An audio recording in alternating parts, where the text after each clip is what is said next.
con la parte de urología, que es mi tema. Yo soy el doctor Oscar Barriga, coordinando el curso de urología general. Bueno, entonces vamos a ver ahora sobre el paciente urológico. Es un tema bastante genérico, grande, pero ahí adentro van a ver 4 cosas principales. Así que vamos a empezar siempre con lo que es historia clínica, ustedes lo conocen de memoria, pero en cada parte, en cada ítem debe ser siempre un hincapié de lo que es por ejemplo, va a haber hematuria, va a haber piuria y así, ¿no? Son cosas internas que hay que cada uno definir. Sigamos, a ver, la anamnesis, en historia clínica viene siempre la anamnesis, pero esto es en forma genérica. En la anamnesis vamos a ver la afiliación, especialmente edad, sexo, etc. ¿No? Si son más de 50 años, para nosotros es ya para pensar en lo que es hiperplasia benigna del próstata. Sobre la historia de la enfermedad viene ya el relato detallado, los síntomas y signos principales. Funciones biológicas, lo más importante, pero para nosotros lo importante es la orina. Para los de gasto será pues las deposiciones y la alimentación, etc. Y los antecedentes son fisiológicos y patológicos, más los patológicos para nosotros, por lo que hay problemas de litiasis, enfermedades, de hemolacitus. Y si son familiares, las litiasis y las enfermedades especialmente neoplásicas también vienen en conjunto. Así es. En cuanto al examen físico, vamos a empezar con riñones. Para nosotros el riñones va bajando hasta lo que es vejiga, que es igual en las mujeres y en los hombres todo igual, pero cambia ya para la parte externa al varón, que tiene pene y la bolsa escrotal. Entonces, en riñones, para empezar, el riñón normalmente no se va a poder palpar. Normalmente no se palpa. Pero hay patologías donde sí hay que palpar. Y hay que hacer el examen físico verdadero para poder identificar al riñón. En la inspección, generalmente es la inspección de abdomen.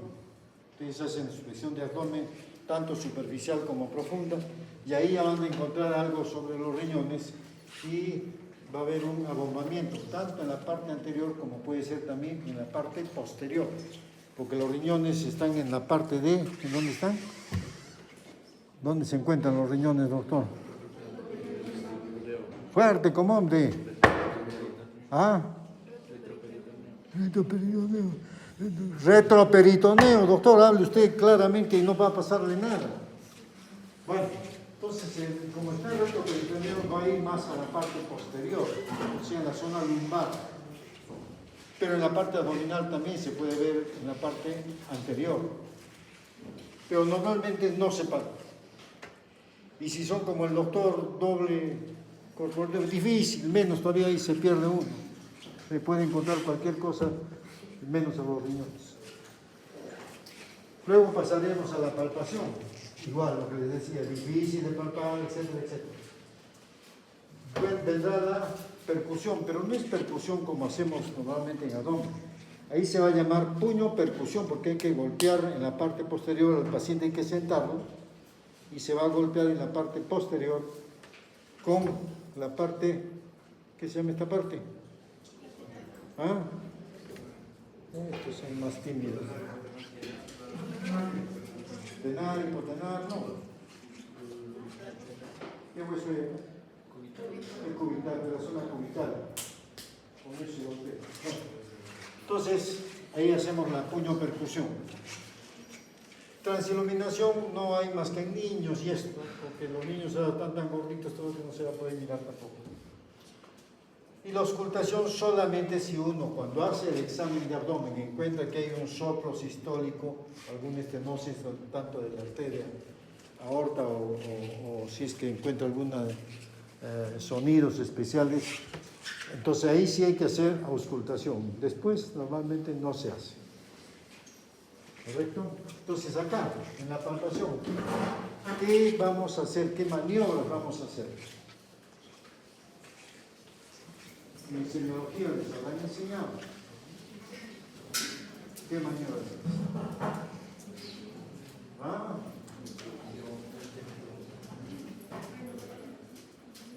¿Quién quiere hablar? Nadie quiere hablar. Punta.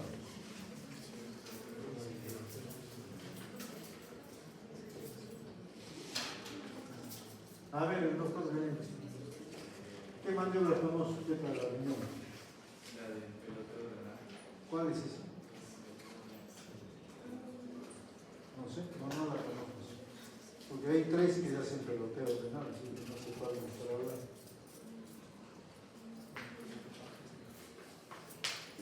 Todavía han dicho ya, pero lo hablan tan bajo y tan oculto que debe ser un pecado hablar, porque les obligan a no hablar, no sé por qué. Que es la diferencia de la gente que tiene libre expresión, que ustedes no saben eso, pero no digo de nada, no quieren hablar.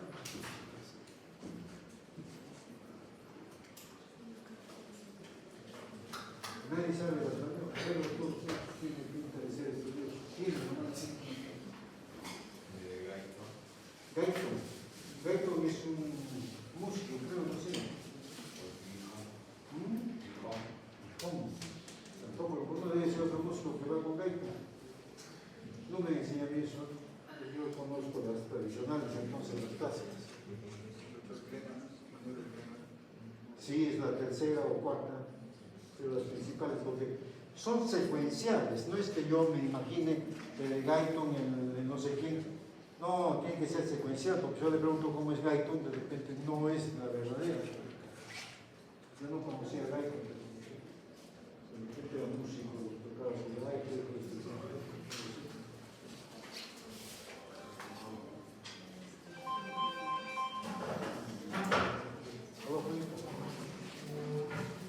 Sí,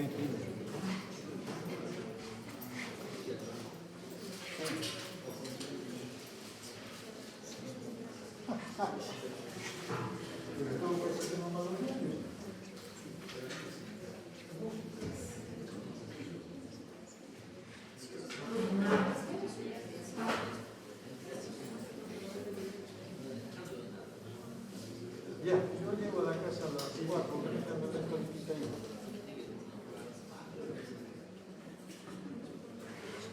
no, yo llegando a la casa le digo para que me lo tome todo. ¿Ya? Lo de vuelta. Sí, no te preocupes. Ok. Sí, voy a ir a las 4.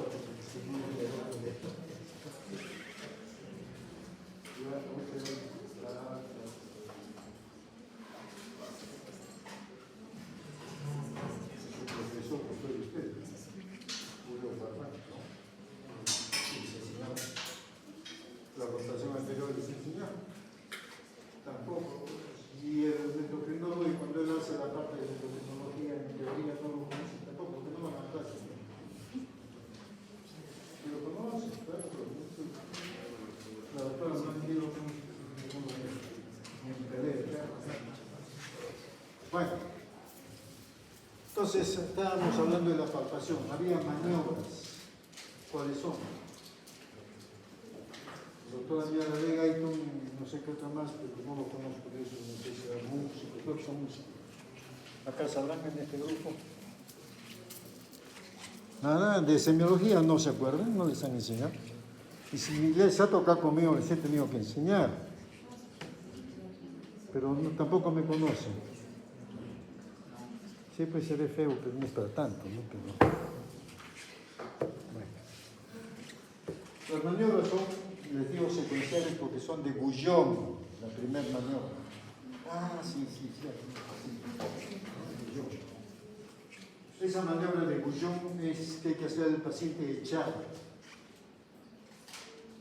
Y se dobla la pierna, una o las dos piernas, si va a ser el lado derecho, yo me pongo al lado derecho del paciente. Flexiono la pierna. ¿Para qué? Para que el paciente esté relajado. Con mi mano izquierda meteré por debajo, en la parte posterior, o sea, lumbar, llegando hasta el ángulo costo vertebral, es una hendidura. Y si no, comiencen ustedes a hacerse cuando estén solos, háganse. ahí se mete porque es una especie de vacío. Con la mano izquierda, con la derecha voy a ir encima de la pierna, o alrededor de la pierna que está flexionada. Con mi mano derecha llego hasta por debajo del reborde costal o al hipocondo derecho, y ahí debe estar supuestamente el riñón. Entonces le pido que inspire y expire, y si baja y lo puedo palpar, ya sé que está ahí el riñón. Esa es la maniobra de Brujon. El paciente se echaba. ¿Cuál será la otra maniobra? Porque son secuenciales, es decir.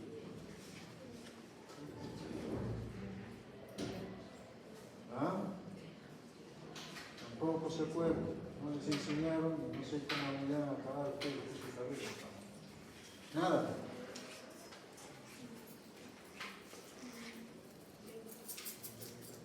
¿Cuál? Montenegro, no, ese ya echado, no trabaja. De que está echado no va a bloquear.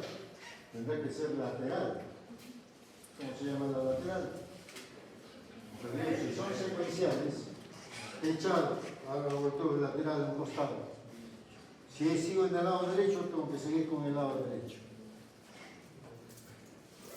Porque la que me mencioné el doctor Montenegro, la última, es un poco fastidioso y si es un poco gordito el paciente, gordito, no puedes tratar bien, porque está boca abajo y todo se está cayendo adelante. La de Israel es lateral, en este caso si estoy del lado derecho, lateral, derecho será. Y voy a palparla, igual puede estar la pierna flexionada para que esté relajado un poco. Y me voy por la parte tanto externa como interna, palpar bimanual, que le llaman por ahí creo signo del peloteo, no sé qué. Pero esa es ya la de Israel. Secuenciada la de Bullón. La otra, ¿cuál será? En mi época había 3. Ahora sé que son como 7. Pero esa gaita no la he escuchado. No sé, no sé cuál es.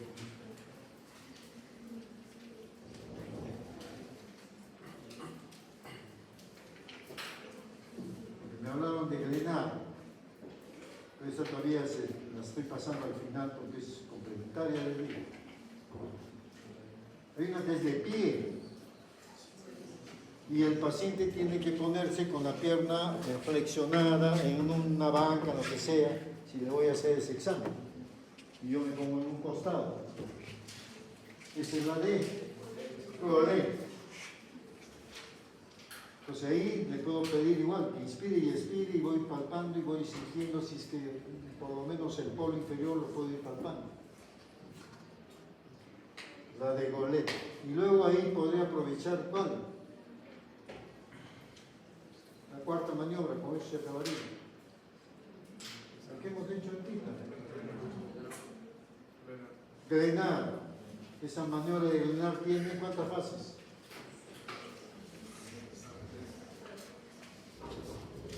3. ¿Cuáles son, señorita? Autorita.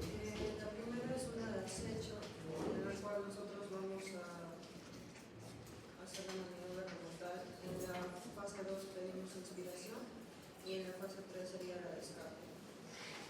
Bueno, lo que me quiere decir la doctorita es que va a palpar con las 2 manos, o si es delgado el paciente puede ser una sola, a manera de pinza, pero ya está de pie, ¿no? La de Goleta de pie. Y la de Glenard voy a hacer las fases. Tiene 3 fases. Una fase que es de acecho, que está de moda, porque ahora todo el mundo se acecha y se demanda por acecho. Luego vendrá la de captura y por último la de escape.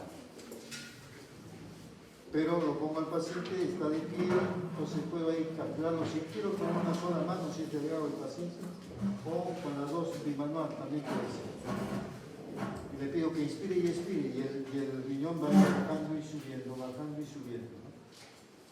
Entonces, en un momento que yo lo llevo, ahí es acecho, lo agarro, ahí le pido que ya no inspire.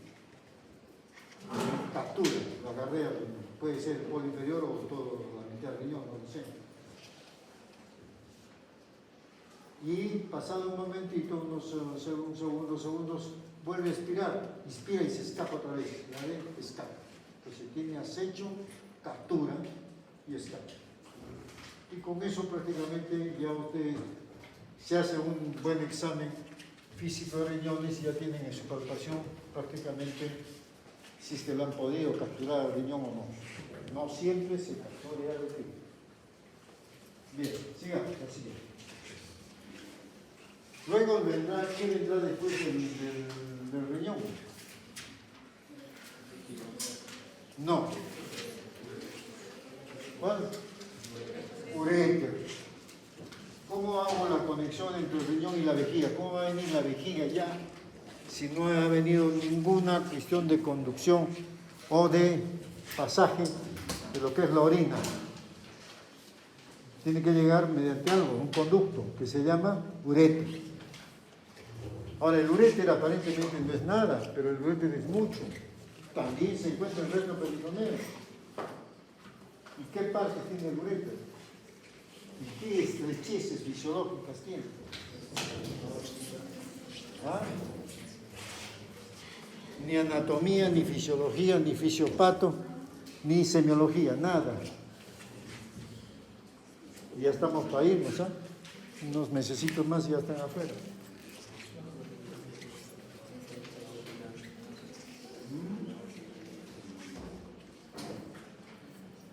¿Qué partes tiene el riñón? Me digo el uréter.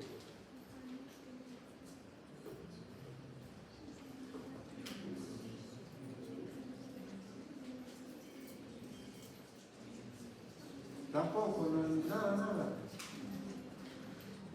A los países creo que sí debe ser.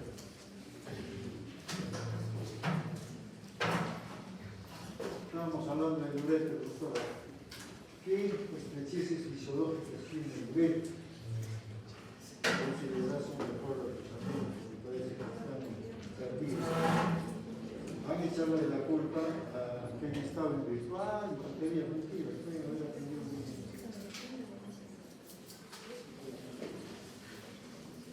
¿Tampoco? Ah, sí, la cama todavía tiró. A ver, otro, ¿quién quiere hablar?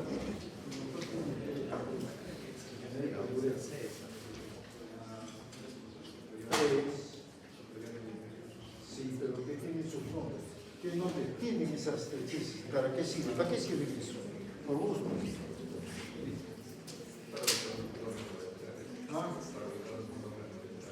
¿Ah? Ese es uno. Pero por ejemplo, en el primer punto reno lateral, mira que estoy en reno peritoneo, pues yo lo tengo que hacer por peritoneo, por delante. ¿Qué se llama eso? Punto reno lateral superior, ya, perfecto. O también pielo ureteral, porque estoy iniciando la pelvis del ureter, que está saliendo del riñón a la estrechez, ¿no? Pielo ureteral. Primera estrechez. La segunda, el recruzamiento de las ilíacas, porque llegando a esta altura va el que se llama el uréter a montar a las ilíacas, tanto arteria como vena. Y va a cruzar progresivamente el cruzamiento de las ilíacas y la última estrechez. ¿Cuál? No, me hablan todos y cuando pregunto uno no sabe. A ver, doctor, usted. Cuando entra la vejiga. No, pues, pero ¿qué se llame? Cuando entra la vejiga puede entrar hasta un camión a la vejiga y no tiene nada. Su nombre, hemos hablado ayer, uno es primer estrechez, piel ureteral, segundo estrechez, entrecruzamiento de las ilíacas, tercer estrechez, intramural. ¿Por qué es intramural?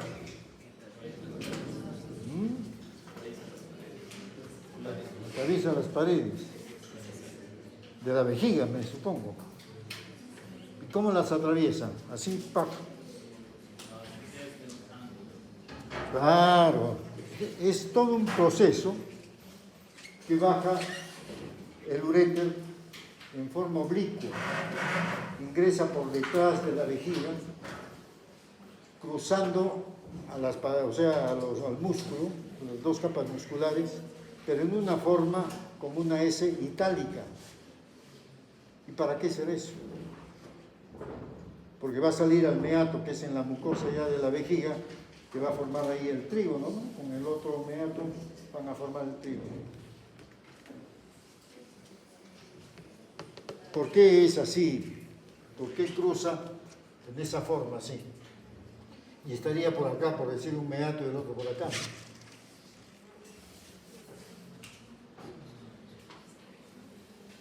¿Y para qué sirve? Tiene ahí una cosa especial. Posiblemente sea la más importante. Para que haya constricción. ¿Para? Constricción del uréter por las paredes musculares. Pero al haber construcción no pasará por la orina. Para evitar el reflujo. ¿Quién habló por ahí? Para evitar el reflujo. Para evitar el reflujo, no ayudar. Porque si lo ayudo, quiere decir que va a haber reflujo. Normalmente no debe haber reflujo. Entonces, cuando esta, acá les digo que pasa como una S itálica, ¿no? A través de esta musculatura, como una S itálica. Cuando esto se llena de orina, comprime a la pared y al comprimir cierra prácticamente al uréter y el meato también lo cierra y no hay reflujo. Así de simple. Pero tienen que conocer la función, si no la conocen no van a hacer nada. Es anatomía pura, fisiología, fisiopato, todo junto. Bueno, sigamos. Entonces, ¿y para qué sirven esas tres estrecheces en conjunto? Para acabar y pasar a la vejiga. Jackson tiene, ¿por qué habrá eso? Son estrecheces fisiológicas, ¿eh? Y si es fisiológica, son funcionales. ¿Por qué? ¿Has almorzado? No. No has almorzado. Sí, ¿no? Rico habrá sido porque está durmiendo el caballero ahí sentadito. ¿Por qué es estrechez? Para evitar que caiga la orina a chorro. Claro, entonces va a ir por secciones y va bajando la orina, baja gotas, no crea que va a salir chorro. Baja gotas, se va juntando. Para eso sirve, o sea, tiene un poder de rectación como el intestino, porque tiene la misma musculatura también. Para eso sirve el famoso uréter, y nadie lo pone, ni lo he puesto acá, se me olvida también. Pero el uréter tiene muchas funciones, y si sirve para que pase la orina a poco, quiere decir que va a ser bien, así que plante de cabeza sigue bombeándose. Bien. Entonces, ya hemos visto entonces riñón, uréteres, pasamos a vejiga. La vejiga normalmente no se puede palpar porque está vacía supuestamente, pero nunca está vacía. ¿Cuánto tiene de capacidad la vejiga normalmente?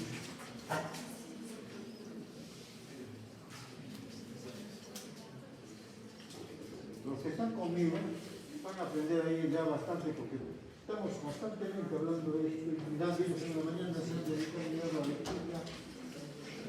Quizás el resultado bastante bien. Pero nosotros no sé qué van a aprender, porque acá tenemos que sacar tres cosas claras. ¿Cuál es la capacidad de vejiga? No digo que es exacta, porque hay, a ver, doctor. No puede ser exacta, doctor, porque hay gente de 2 metros y hay gente de 1 metro. 350 a 500 dice la literatura. Que fallamos 50, dice, fallamos 50. Es un decir, no creo que es exacto, pero más o menos es un promedio. ¿No? Entonces, esta vejiga normalmente debe estar vacía. ¿Podrá estar la vejiga vacía? No.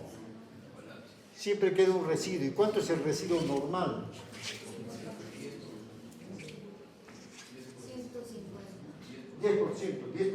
10 a 15% puede ser para algunos autores. Pero 10 es un decir general y 10% es normal. O sea, nunca está vacía. Siempre está con algo de contenido. Por eso es que si estaría vacía, ¿qué pasaría? Se cierra y va a sangrar tremendamente, porque esta mucosa, como ellos han visto en la mañana, es muy lábil. Cualquier cosita puede sangrar. Si es que cálculo, si se colapsa la vejiga, todo, va a sangrar. Entonces siempre tiene que haber, así que han visto en la mañana, insuficientes renales.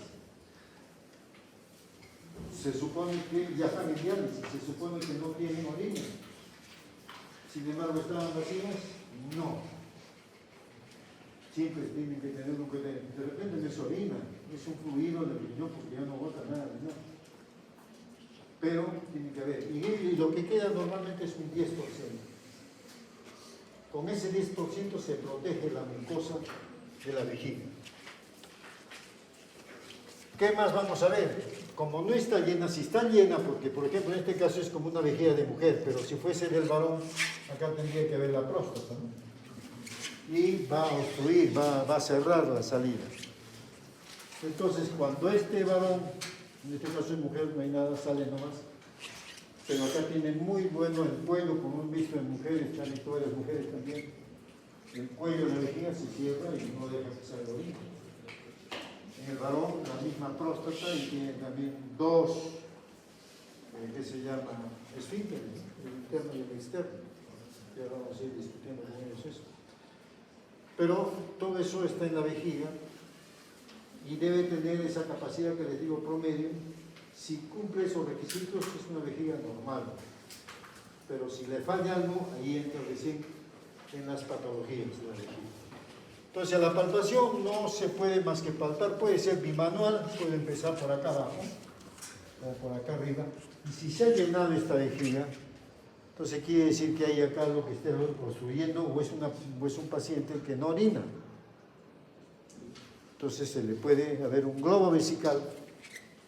Entonces uno puede palparlo, bimanualmente o manual, depende del tamaño, pero también puedo hacer percusión, percuto alrededor de la vejiga, esto es todo el intestino, yo por acá percuto, y puedo definirlo a la vejiga, ¿correcto? Entonces tengo inspección, tengo palpación y tengo percusión. Auscultación, ¿cuándo haría? ¿O no se ausculta la vejiga? Por eso hablamos siempre de la anamnesis. En la anamnesis tenemos que ver varias cosas. ¿Cuándo haría auscultación?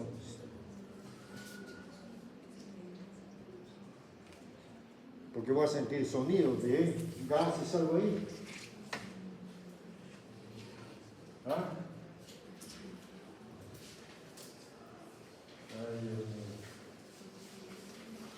Uno puede salir loco de acá porque yo hablo solito, me pregunto y me respondo. No sé.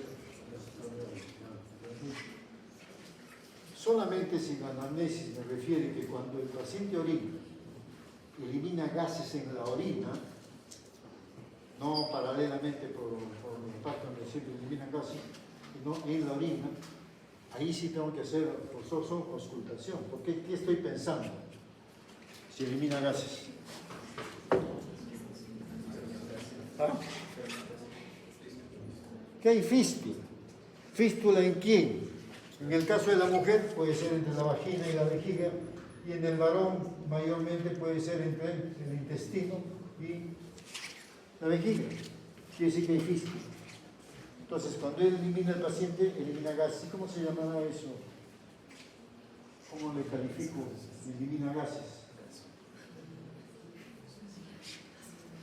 Tienen que saber lo que es latín, que a mí me enseñaban los chicos en el colegio, y griego, que son las bases con las que manejamos toda la parte del ciclo. Y por eso nos entendemos en todo el mundo, porque tenemos los mismos conocimientos. ¿Ah? Neumaturia. Neumos es aire, gas. Neumaturia. ¿Correcto? Eso se les enseña también en semiología, pero no aprendieron, pues, para mala suerte, no me tocó conmigo ninguno, seguro. ¿No? Bueno, entonces tenemos palpación, percusión, retención urinaria, dice aumentada de tamaño, aguda, delimitada, crónica, ya es una percusión más marcada, fácil, y estas son de paredes laxas cuando es crónico. Bueno, así es. Ya estamos. Tacto rectal. Estamos yendo nosotros en bajada, ¿no es cierto? De riñones, uretres, vejiga, bien. En vejiga ahí hemos acabado con las mujeres. Ya no nos queda más cosas. Pero en el varón no. En el varón todavía tenemos el tacto rectal, que no es propio del varón. En la mujer también se puede hacer tacto, pero por otras causas. ¿No? Pero ¿cómo voy a hacer el tacto rectal? Acá está marcado en este orden, ¿no? Pero no es total. Yo lo que les digo es lo siguiente. Primero hay que tener posiciones adecuadas para hacer el tacto. ¿Qué posiciones conocen? ¿Ah? Una, otra.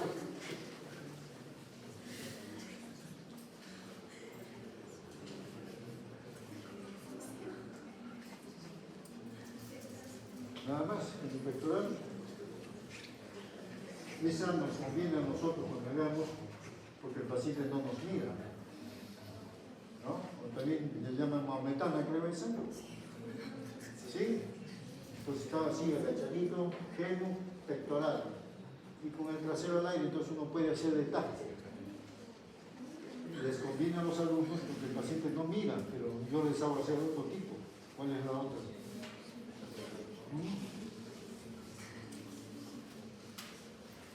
También hemos hecho, pero no lo digo.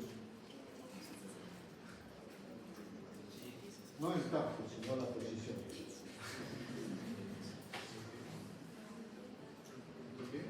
La mujer tiene una posición especial, ¿qué se llama? No, la mujer puede tener microtomía, entonces el varón tendrá ginecológico. Pues.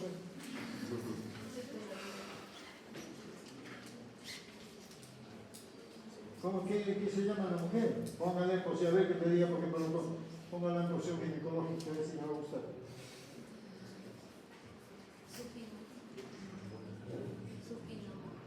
Supino no es otra cosa. Ya pregunto supino tampoco sabe. La mujer es ginecológica. Gineco es mujer. Entonces la posición de la mujer es ginecológica. Y en el varón, antropológico, no es antropológico. No sería lo lógico. Lógica, mujer o varón.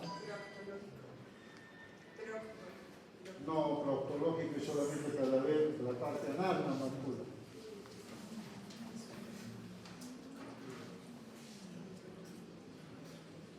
¿Qué lo ha dicho ahí?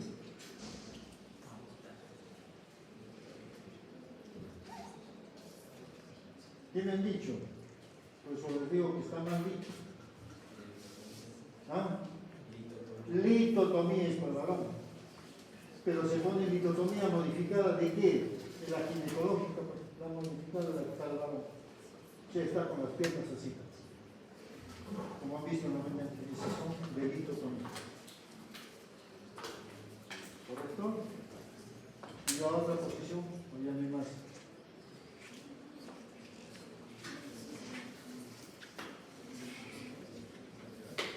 ¿Cuál? No, bueno, es lateral, pero se llaman las de SIM. S-I-M-S. SIM. Puede ser derecha o izquierda. Pero para mí no es cómodo. Para algunos autores es cómodo. Dicen, para mí no. Porque tengo que ponerme, para meter el dedo para acá o por el otro lado con el lado izquierdo. Y no me es cómodo. Entonces, una vez que tengo esa posición, tengo que ver que esté la parte de la zona anal limpia. ¿Limpia qué quiere decir? No que esté con contenido fecal, nada de eso, no. No debería haber nunca eso. Limpio quiere decir que no tenga, por ejemplo, fisuras, que no tenga, que se llama condilomas acuminatus, eso, que no tenga, ¿cómo se llama?, hemorroides. O sea, que esté bien, que no esté, eso llamamos limpio. Y nosotros una vez que lo tenemos al paciente, por ejemplo, esa cuestión de litotomía que nos está incluso mirando, vamos a hacer, ¿qué cosa? Una vez que hemos visto que está limpio, que voy a empezar, tengo que saber el grosor y el largo de mi dedo índice, porque con eso voy a hacer. ¿Cuánto mide mi dedo? De largo y de grosor, porque cuando yo entro dentro del paciente, yo voy a hablar por centímetros, y si le digo en centímetros, estoy hablando cuánto es mi dedo. Hay gente que tiene un dedazo así, otros unos deditos así, depende. Pero tiene que saber el que va a hacer el examen cuánto mide su dedo. De grosor y de largo y de ancho. ¿Qué más tiene que tener a la mano?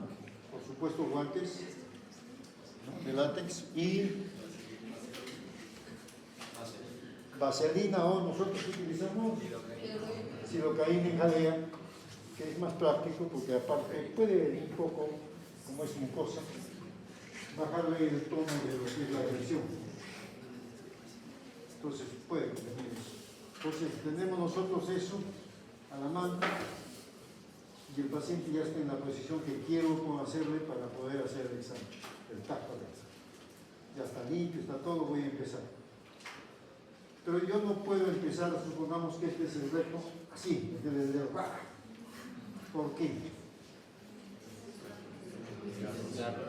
Ah, lo desgarro, vamos a cerrar eso. ¿Cómo? ¿Presión negativa? No, si no lo haces con buena fe, tendrás presión positiva, ¿no?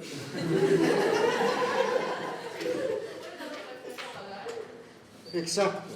¿Y qué pasa el reflejo vagal, doctor? Vago vagal se llama. ¿Qué pasa ahí?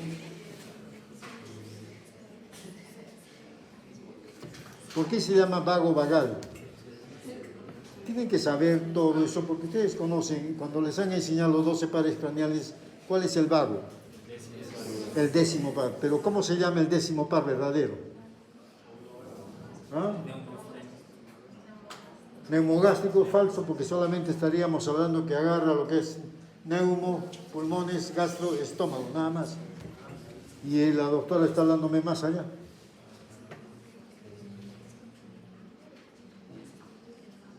Porque no se preguntan ni han preguntado a su profesor de anatomía cómo se llama el verdadero el 10º par. Se llama cardiorreno-neumoentérico. Eso que les he dicho. Cardiorreno-neumoentérico. Quiere decir corazón, riñón, pulmón y digestivo.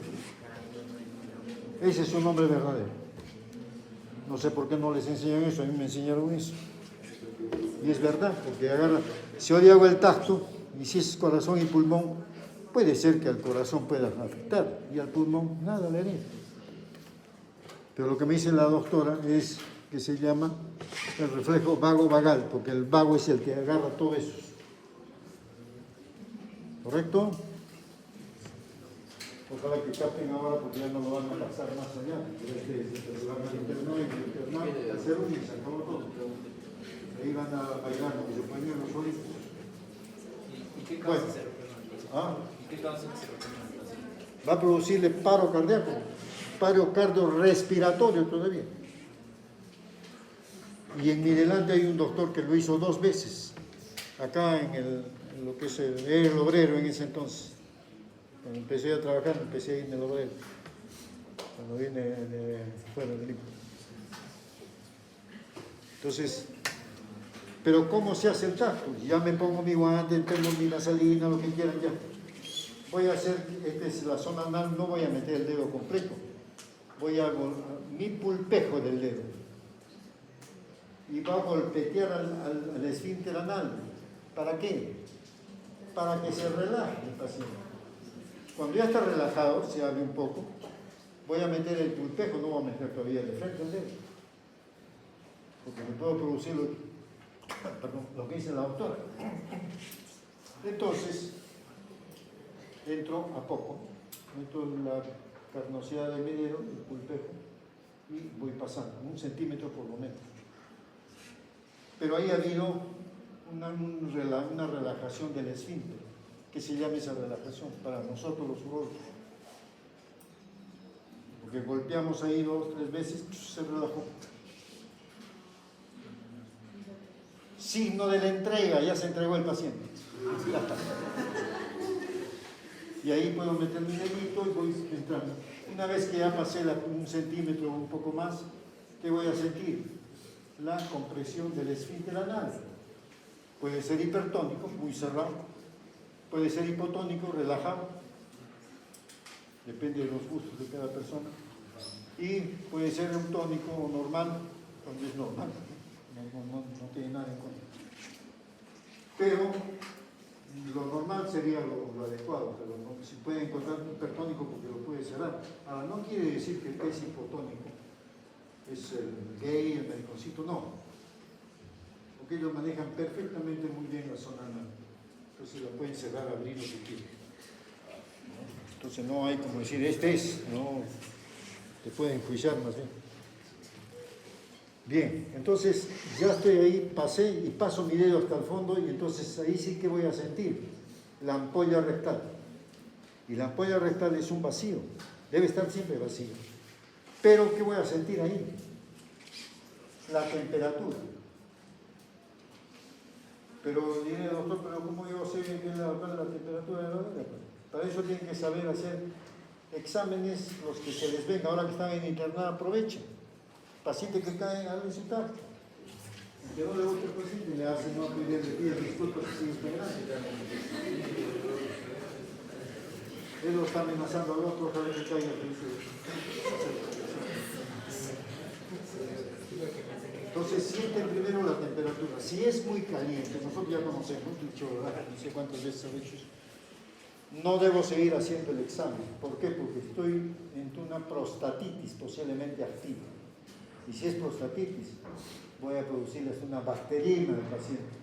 ¿Por qué? Porque al tocar la próstata de repente es secretante y se me va a encender todo eso. Entonces, por eso, si uno siente caliente, pero para eso tienes que sentir varias veces para saber cuándo está caliente y cuándo no. No de calor de furor, no, sino de calor porque está haciendo temperatura. Entonces, todo eso tienen que saber y siguen haciendo el táctico. Como digo, debe estar vacío. Pero en la ampolla, ¿qué pueden encontrar? Puede estar ocupada. ¿Por qué podría estar ocupada? Por fecalomas, que es lo que les van a dar de trabajo cuando hagan internado. Ahora llaman interno para que saquen los fecalomas. ¿Por qué más puede estar? Tumores. ¿Qué más? No estaría tan adentro, estaría en el esfínter. ¿Ah? Está como tumores. Porque el pólipo viene a ser casi siempre benigno, ¿no? ¿Ah? No creo que tengas tanta facilidad para poder ver.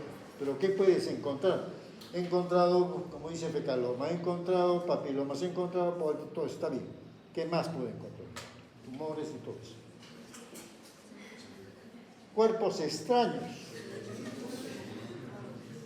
Ahí sacamos nosotros a veces tremendas guaracas que se han metido para afuera y sacarlo. ¿No?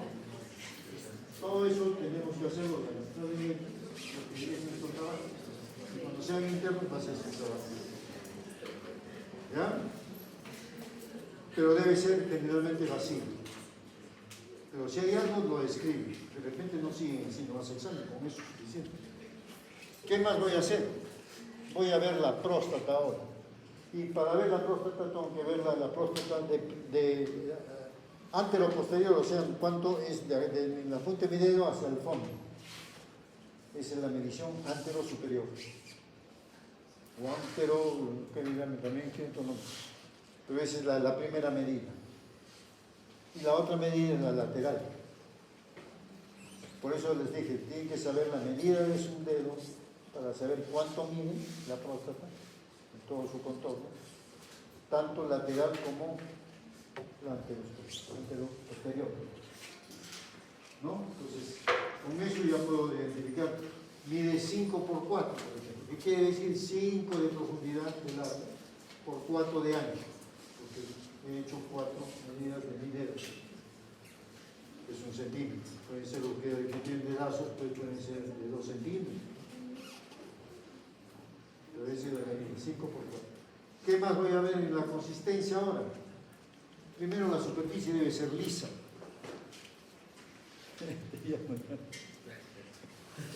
Dale un poquito de agua para que tome. No eres diabético, ¿no? Sí, eres diabético. Vas a hacerlo, pues. Vas a buscarlo al doctor Farfán, ¿eh? De mi parte, esto no. Bueno, entonces sigo haciendo el examen, todavía no he acabado. He medido tanto largo como ancho. Ahora voy, la superficie debe ser lisa. Generalmente son como dos montículos de una depresión intermedia. Un montículo de depresión y el otro montículo. Que son los glóbulos que ustedes han visto en la mañana, dos glóbulos que se cierran. ¿No? Esos glóbulos se basan y se miden también si tienen que. Ahora viene la consistencia. En la consistencia pueden encontrar varios tipos de consistencia. ¿Cuáles serán? Una que es, no, la pétrea es la última. Empezaremos siempre desde el principio hasta el último. Una que es fibroelástica, que es la normal o adenomatosa. Si digo adenomatosa quiere decir que es glandular, adenoma, glandular. ¿Correcto? La otra será fibrosa. A veces encontramos como fibras en empalizada. Generalmente esos son pacientes que han tenido tuberculosis prostática, ¿no? Entonces se puede encontrar como fibras fibrosadas. La otra clasificación, ¿cuál será? Indurada, quiere decir que es más que la adenomatosa, más dura que la adenomatosa, pero todavía no es dura. Pero ya me va dando una idea. Puede ser indurada toda la próstata o puede ser un lóbulo, nada más de repente. ¿Qué vendrá después? Dura y móvil, está bien. O sea, entro y la puedo mover, pero la siento dura, como esto. Está duro, pero está moviéndose. Y la última, la pétrea, es piedra, ya no es móvil. Entonces tengo 5 calificaciones en la consistencia: adenomatosa, fibrosa, indurada, dura y pétrea. A partir de la indurada se puede sospechar de cáncer de próstata. Si yo palpo y la siento, digo, acá puede haber un cáncer. ¿Y qué me faltaría para terminar el examen? No, pues si yo haciendo ese examen, el paciente siente dolor, entonces es dolorosa, no debe ser, y puede salirle secreción, porque al momento de hacerle esa compresión un poco para ver la consistencia, de repente puede echar secreciones. Y entonces, hagan ahí, es una próstata secretante, dolorosa. Con eso se acaba el examen. Eso es todo lo que está diciendo acá. Si hay movilidad, todas esas cosas. Es lo mismo. ¿Correcto? Pero lo que les he hablado es la forma correcta de hacer el examen del tacto rectal. Y ya puedes decirle al paciente qué le has encontrado, qué tipo de próstata. Vamos a entrar al tema ya ahora de hematuria. Hemos hecho la parte general.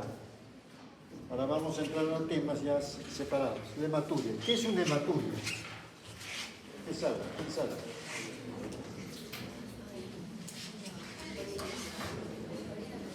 ¿Cómo? A ver, la doctora del fondo. Sangre en la orina. Es hematuria. Entonces pregunto, ¿esa hematuria de dónde a dónde va? Para hablar de hematuria. ¿Sí? No es así, yo digo. ¿Cómo? Acá, por acá creo que dice también. Acá está. Quiere decir que va del riñón al cuello de la vejiga. Todo lo que salga de sangre ahí va a ser hematuria. Pero lo que sale por delante de la vejiga, ¿qué sale? La uretra. No es hematuria, será uretrorragia. Claro que tú miras orina o la uretrorragia y dices hematuria porque está botando sangre en la orina. Pero si tú analizas bien, no es hematuria eso. Entonces es diferente la hematuria a la uretrorragia. ¿Correcto? Entonces acá te está diciendo eso, ¿no? Emisión sanguinolenta, microscópica, eritrocitos, etc. Y que va de acá hasta la uretra. Así es. Clasificación de esta hematuria. Según su intensidad, puede ser una hematuria macroscópica o una microscópica. Acá hay sangre más viva, acá vas a encontrar 3 a más globulitos nada más en la microscópica. Según el ritmo de eliminación, puede ser persistente o intermitente. Según la presentación, sintomática o asintomática. Con signos sencillos. ¿Dónde viene esto? Estos van, comen, almuerzan y creo que van a tomar su lonche recién bien. Según el origen, tenemos hematuria alta o hematuria baja, en este caso es de la vejiga para adelante, es lo que quiere decir. La alta es riñón, uretra y cierta vejiga. Según la relación con la micción, al inicio, al finalizar y durante la micción, así. Etiopatogenia. Puede haber varios cuadros o tipos de hematuria, que son por enfermedades glomerulares, como dice, intersticiales, enfermedades medulares puras, ¿no? Y por tumores. También puede ser por cánceres de vejiga, de uretra, de próstata, todo produce hematuria. Claro que acá de uretra y próstata vendrían a ser más que nada como uretrorragias, ¿no? Pero están en esa calificación. Traumatismos, cuando es de riñón, por golpes, traumatismos, por caídas, etc. Cuando hay problemas de alteración de la coagulación, como las tapetopenas, úlceras, hemofilia. Y otras causas por hipertensión, telangiectasia, malformaciones, etc. Úlceras, carúnculas, todo lo que pueda sangrar internamente te va a producir esa hematuria. La siguiente. Hay una hematuria glomerular, esto quiere decir que es propia del riñón. Glomérulo, riñón. Entonces se observa el gran número de glóbulos rojos alterados, alteración morfológica se produce por el pasaje de glóbulos a través de las uniones de la membrana basal. Estamos hablando del riñón. Y para diagnosticar este tipo de hematuria es importante, el 80% de estos eritrocitos o glóbulos rojos deben ser dismórficos, o sea, tienen otra característica del glóbulo rojo. En este caso, la hematuria urológica es diferente, presenta glóbulos rojos de morfología normal. Eso es cuando uno manda a hacer al laboratorio y te va a decir generalmente sobre esto. Si habla algo de esto, quiere decir que está viniendo desde el riñón. Esta no, esto es prácticamente de la urinaria baja, de vejiga para adelante. Puede haber incluso cristales de los cálculos que se pueden salir los pedacitos y pueden producir sangrado también. Así que. Falsas hematurias, hay hematurias que no son verdaderas, ¿no? En este caso son falsas. Contaminación de orina externa, en la mujer por ejemplo, menstruación o metrorragias. Cuando una mujer menstrua no puedo pedirle exámenes de orina, está prohibido, porque va a haber una falsa menstruación. ¿Qué sería? ¿Cómo llamaría? ¿Se tiene que mencionar? ¿Ah?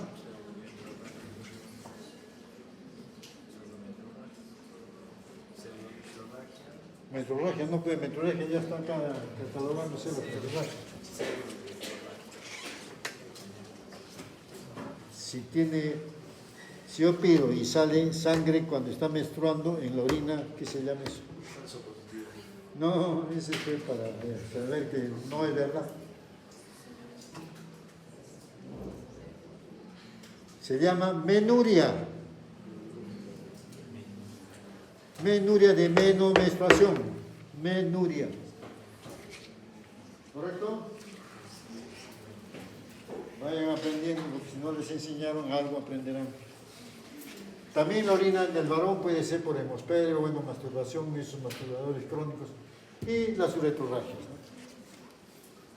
También te puede dar falsa, porque la uretrorragia, ya les digo, es propia solamente del uretra. ¿Y cómo lo compruebo? ¿Cómo se comprueba si es uretrorragia? ¿Cómo? Fuerte, fuerte. ¿Por qué hablan tan despacito? ¿Saben que sean mujeres, pero cómo gritan en la fiesta?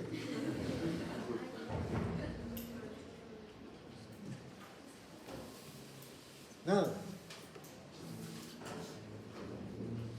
Si no hay nada ahí, no dejaremos.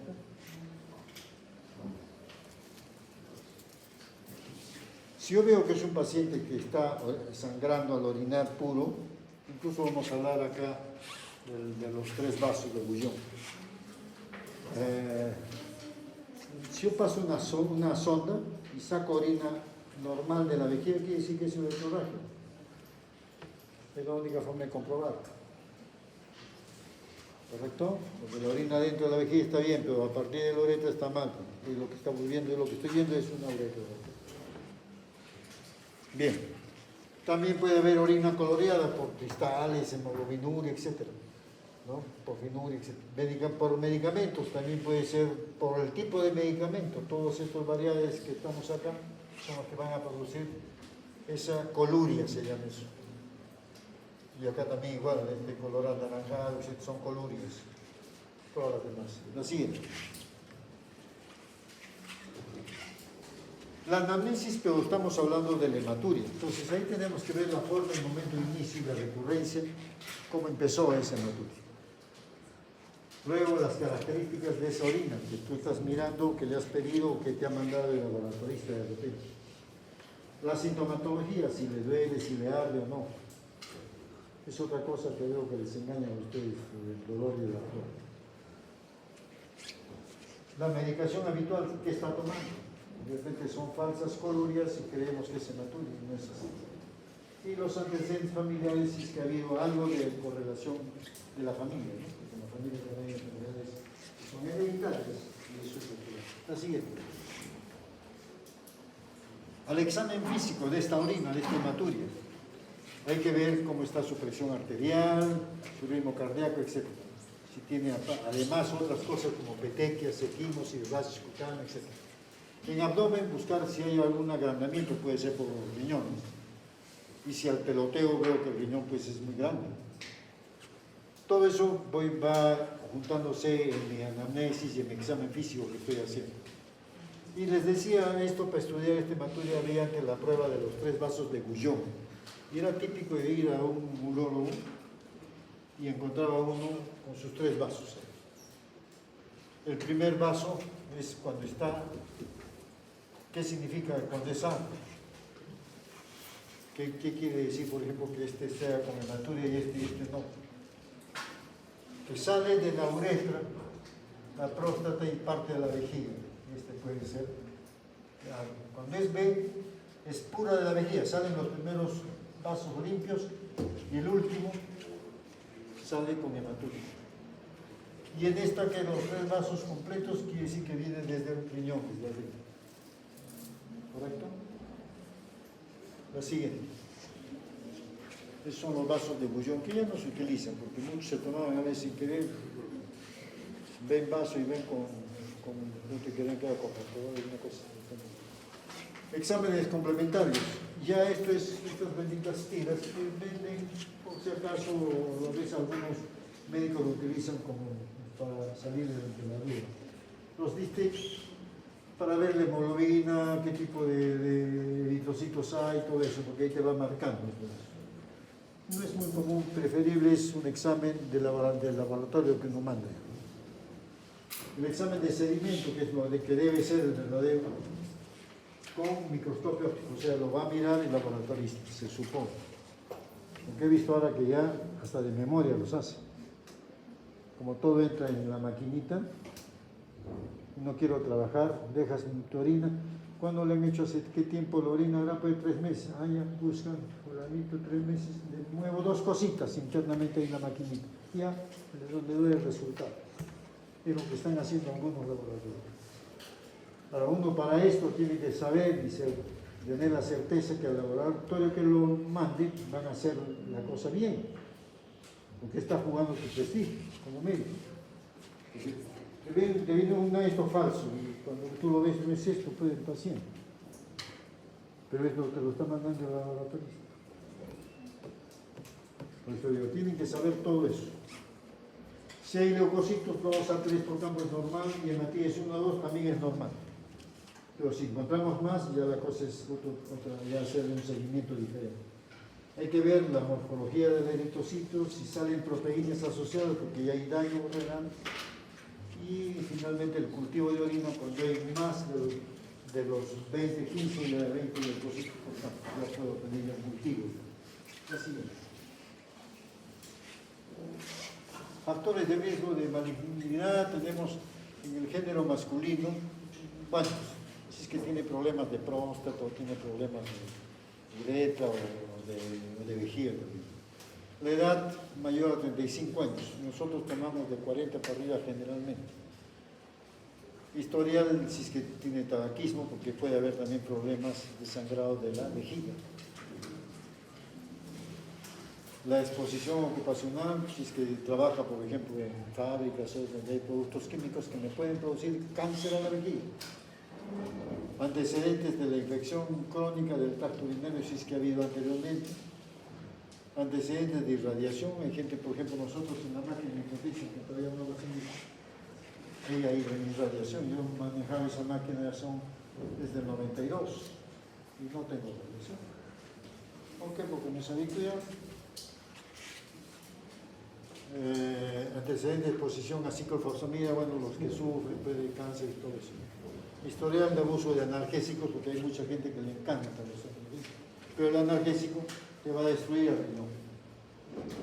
Entonces no conviene, pero esto es ya un aviso de que está, como que ven acá dice con incidencia, el cáncer del riñón. Así. Imágenes, ¿qué voy a hacer? Por ejemplo, una urografía por tomografía, urografía por resonancia. Estas son más dirigidas, pero tienen que ser estas en 3D. Acá no tenemos así nomás. El seguro tiene, pero los demás no tienen. ¿Qué significa? Que puedo yo hacer acá, dentro de la tomografía o la resonancia, una urografía excretoria, en movimiento y todo, completa. Eso es el 3D que me va a determinar. Puedo hacer una pielografía intravenosa que viene a ser la urografía excretoria, porque voy a poner por la vena la sustancia de contraste. Cuando se filtre por el riñón, yo voy a mirar.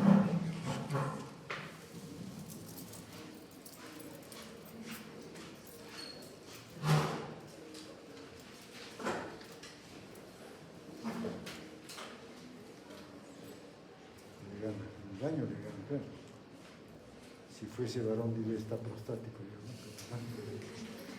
Entonces esta pielografía intravenosa debe ser la urografía excretoria y esta pielografía retrógrada quiere decir que voy a tomar, como han visto en la mañana, de los uretres, y a partir de ahí puedo tomar hasta el riñón.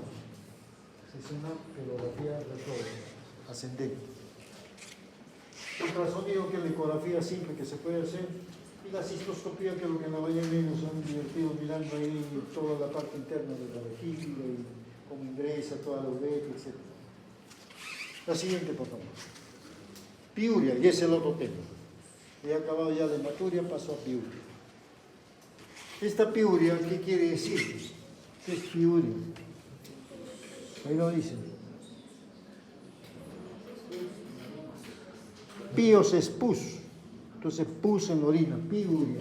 Pus en la orina, acá está.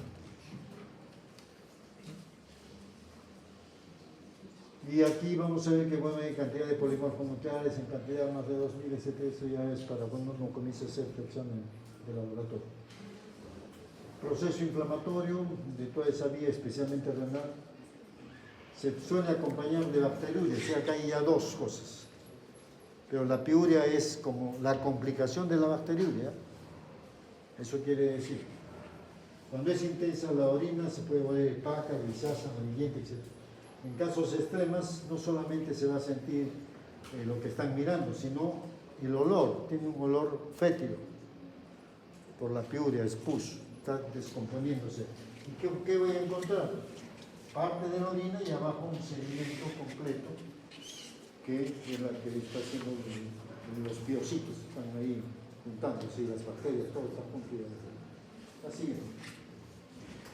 La etiología de la piuria, infecciones del tracto urinario y de la próstata, cuerpos extraños, que hablamos antes, secundario a litiasis, también en los cálculos produce, si se descomponen produce, o si retienen orina igual. En un niño secundario a patología de estenosis congénita, porque nacen algunos niños con ciertas patologías. Si es de la mujer, puede ser que esta piuria sea por acúmulo después de relaciones sexuales o procedimientos ginecológicos que la han contaminado. Así es. Análisis de laboratorio que vamos a pedir, la siguiente, para ver el aspecto de la orina. La siguiente. Análisis de orina. Una de las pruebas sorológicas más importantes y útiles es el análisis de orina. Para ver, tengo que saber que hay una recolección adecuada, no inadecuada. Cuando es inadecuada, ya me va a traer hasta piurias, infecciones, todo lo demás.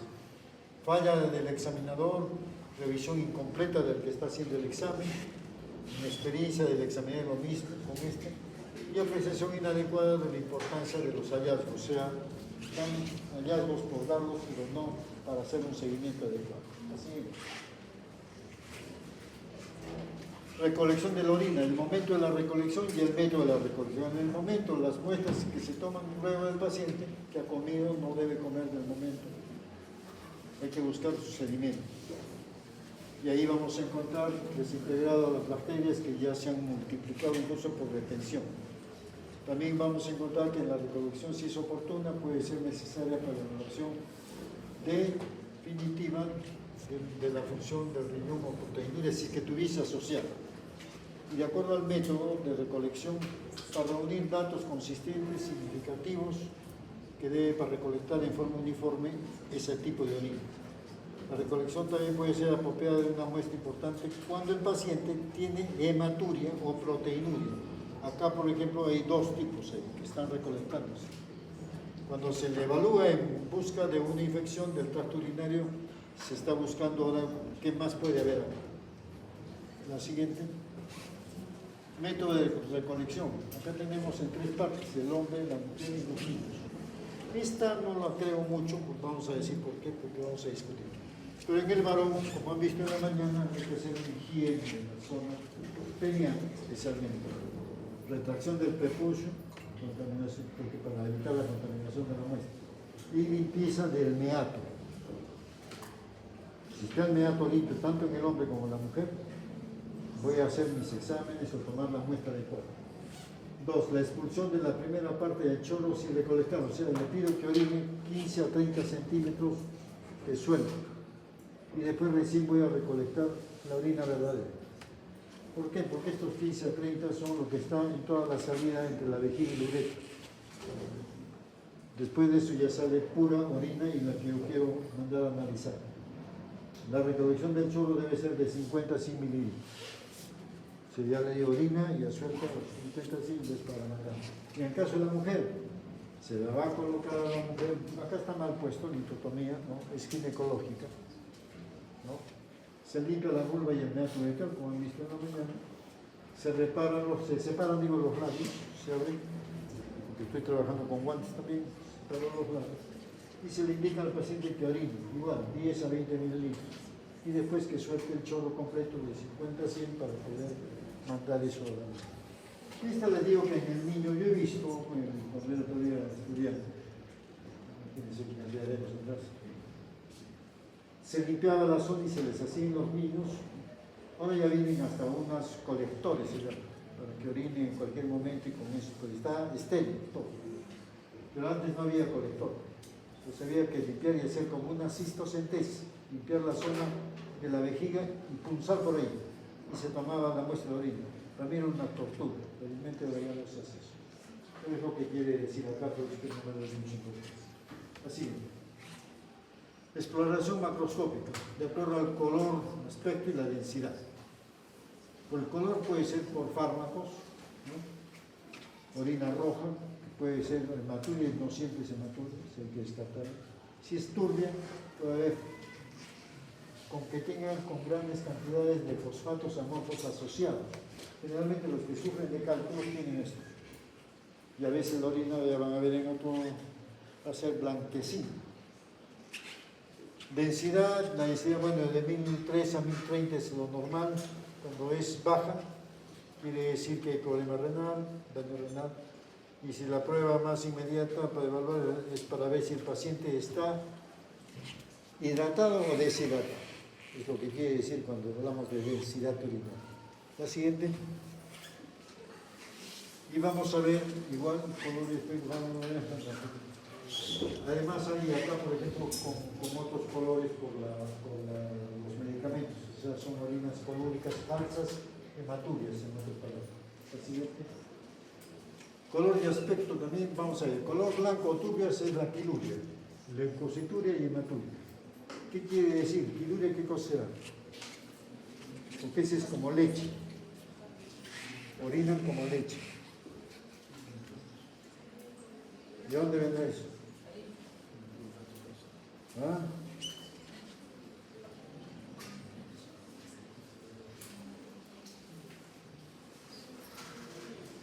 A ver, doctora. Linfática, ¿no? Está bien. Y la linfa, yo creo que va a sentar acá. Vamos a ver. Entonces, cuando uno ve una orina blanca o casi turbia, puede ser quilúrica. Quiere decir que es de linfa. Cuando es roja, puede ser por hematuria o mioglobinuria. ¿Qué es la mioglobina?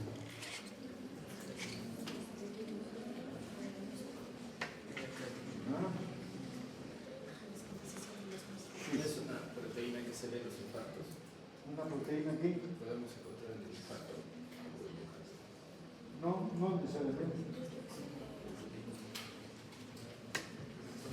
Mioglobinuria, ¿qué significará?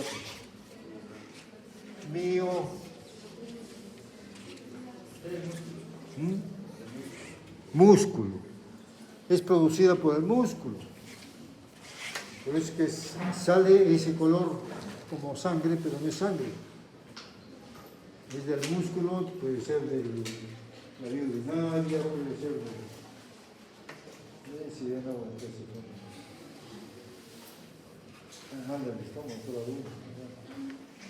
Sí. Bueno, hay negro, marrón por la alcaptonuria, melanina, etc. Azul o verde por la biliverdina, pseudomonas, también son así. Las pseudomonas tienen un olor especial. Bien, sigamos. Pruebas químicas de mentiras, el pH de la orina. Y eso que hemos visto como el disquí que nos pasaron antes, es esta misma prueba. Pero no es mucho uso, preferir mandarlo al laboratorio que le hagan todo esto, ¿no? El pH tiene que ser un pH de la orina. ¿Cuánto es el pH normal?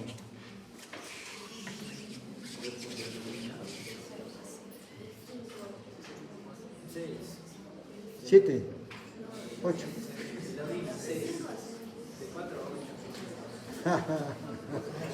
Este lee ahí y dice, ¿no?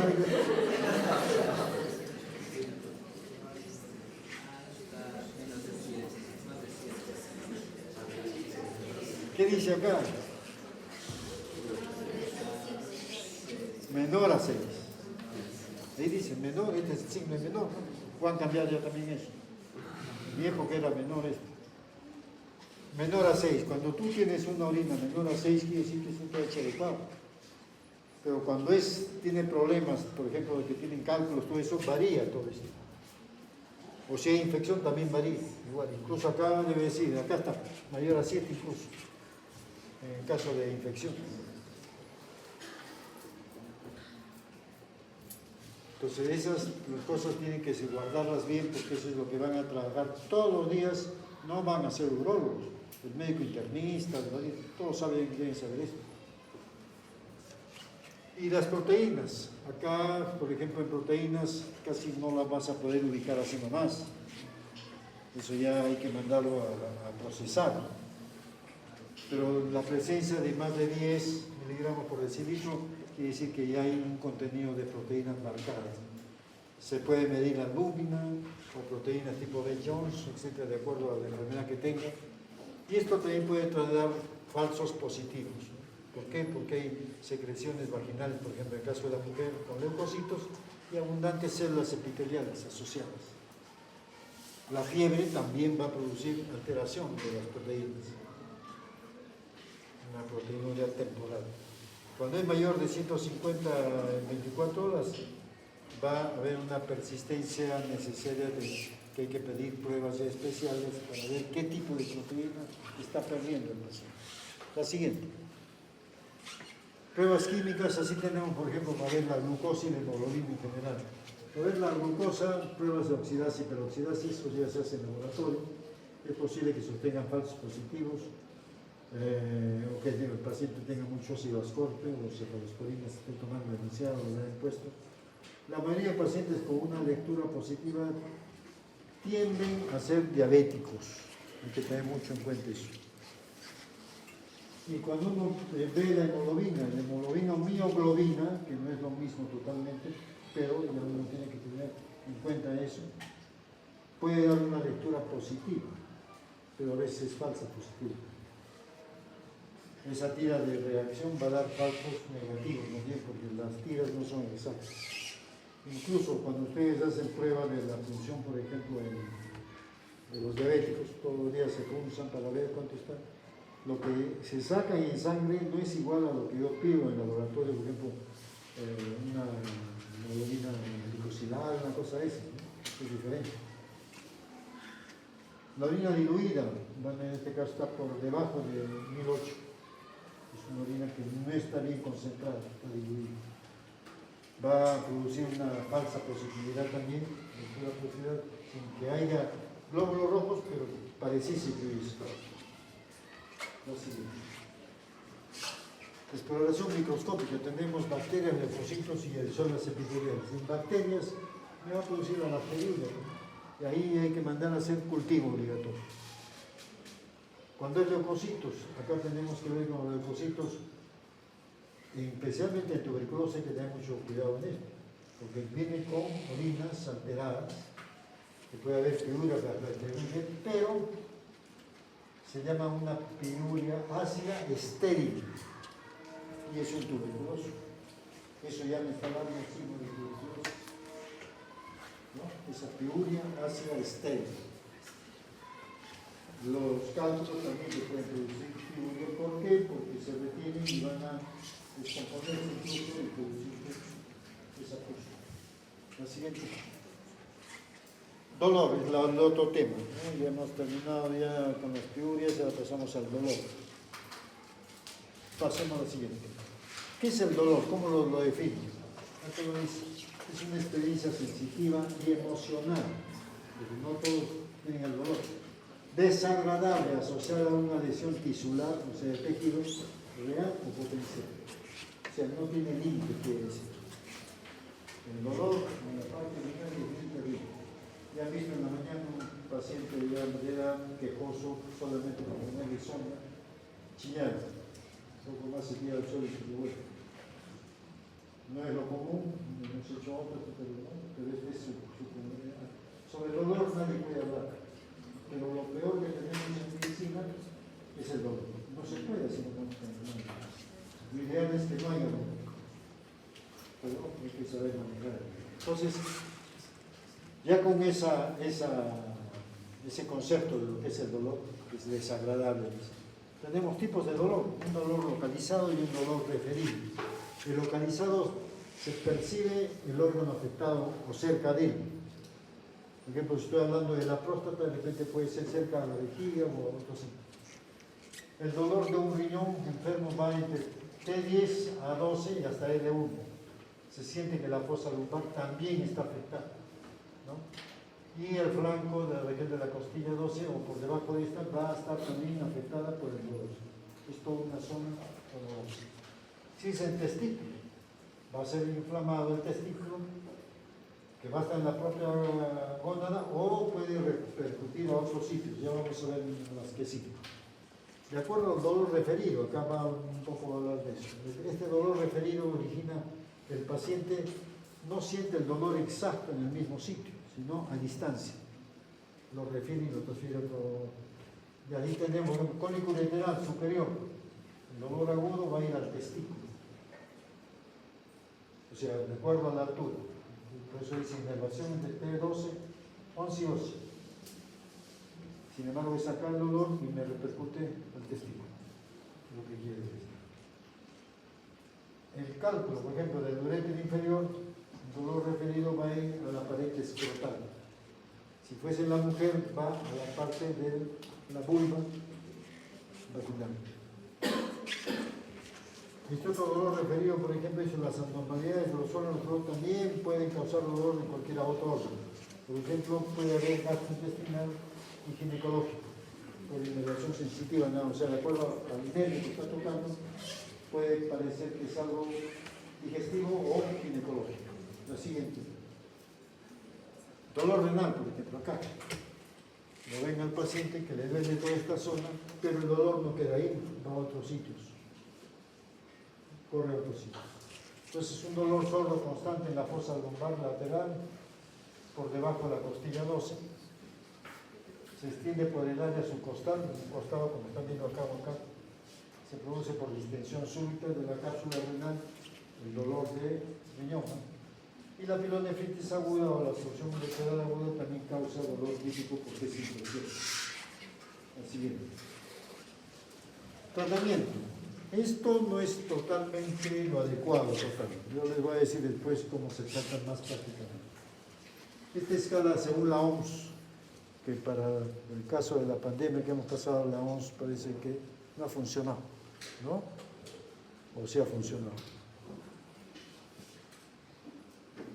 No, el que está de presidente, no sé, es eterno porque no he visto tanto tiempo que ya lo conozco de memoria, pero no me parece adecuado. Pero bueno, esta vamos, habla de escala 1, 2, 3 hasta 4. Analgésicos más opioides, no opioides, y coanalgésicos asociados de la misma, que son el paracetamol, AINES o el metamizol.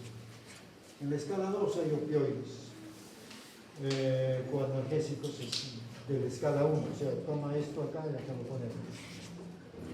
En la escala 3, opioides potentes, ya más potentes, coanalgésicos más o menos de la escala 1, otra vez vuelve acá. Ahí pueden poner la morfina, oxicodona, fentanilo, etcétera, que son para evitar los dolores. Y en la escala 4, métodos invasivos más o menos con coanalgésicos. Acá quiere decir que ya son métodos que van directo a la columna, entonces pueden anestesiar la columna y evitar los dolores a distancia. Bien, no debemos infravalorar, bueno, el dolor no se le puede infravalorar nunca porque es lo peor que puede tener el humano. Y lo que se ha basado en la medicina hasta ahora es tratar siempre de inhibir el dolor para cualquier enfermedad. Se debe administrar en horas fijas, de acuerdo a cómo se quiera uno manejar esto, pero yo no lo tomo mucho esto, total. Debe realizarse de forma escalonada, de primer escalón, siempre que sea posible debe utilizarse vía oral, porque más fácil es endovenosa, pero puede ser más peligrosa. Si son crónicos ya hay que poner otro tipo de riesgo. No se debe asociar fármacos del mismo grupo, o sea, no repetir uno con otro, es lo que quiere decir. Porque no tendría mayor opción porque es lo mismo el fármaco. Así que tratamiento del cólico nefrítico. Acá lo habla en esta forma más o menos secuencial. ¿Cómo defino el cólico nefrítico? ¿Qué cosa es? ¿O no tiene definición?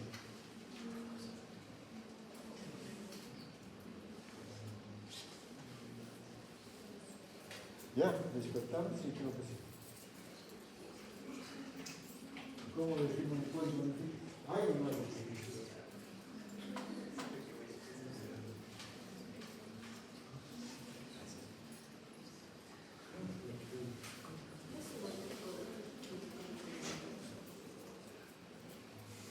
No hay definición. ¿Cómo usted cree que se puede definir el cólico nefrítico? ¿Qué cosa es un cólico nefrítico?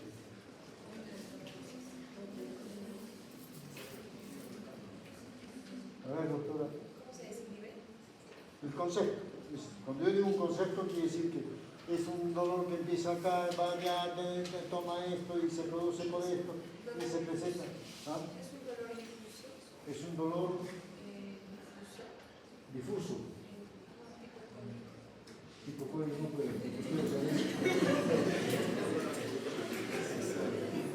Por ejemplo, ese dolor de cólico nefrítico te dará en la cabeza. No, ¿no? ¿Dónde está entonces? En la vía urinaria, ¿no?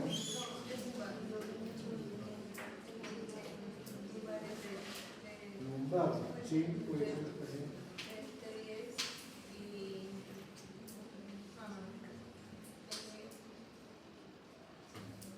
¿Pero dónde de las piernas? ¿Dónde de la traducción?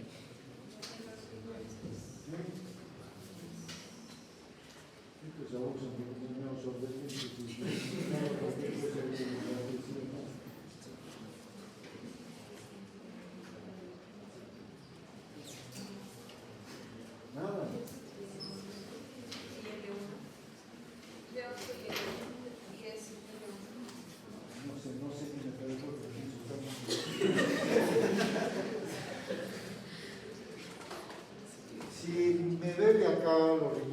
riñones, toda esta zona, porque puede ser también un cólico abdominal de otra categoría, pero tiene calificaciones.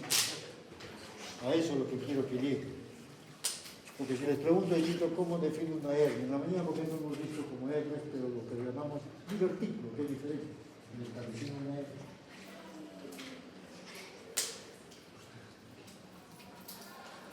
Tampoco van a saber porque no han pedido la explicación, no han leído sobre esa explicación y el doctor que ha hecho cirugía no les ha enseñado. Pero si hablo de cólico nefrítico, ¿qué es lo que duele en el cólico nefrítico? Ya lo mencioné antes en palabritas para ello. ¿Qué duele? ¿Ah? ¿Quién habló por ahí? Hablen como hombre. ¿O fue mujer la que habló de repente hablando? Sacan el mataburro, buscan dos mataburros, pero igualitos, no dan ni para adelante ni para atrás. ¿Qué dice el mataburro, doctorito? Usted que está con la ciencia en la mano. ¿No encuentra? ¿Qué triste? No encuentras ni lo vas a encontrar, pero tienes que saber la parte fisiológica del dolor ese.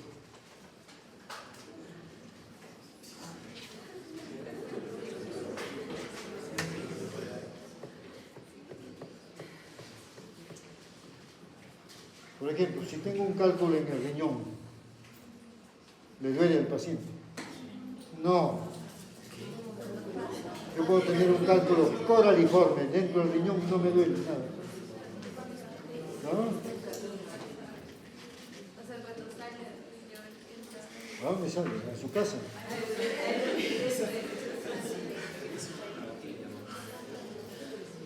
Si yo al uréter lo doblo, no hay cálculo, ¿puedo producir cólico? ¿Sí? No, ¿por qué? Y si es sí, ¿por qué?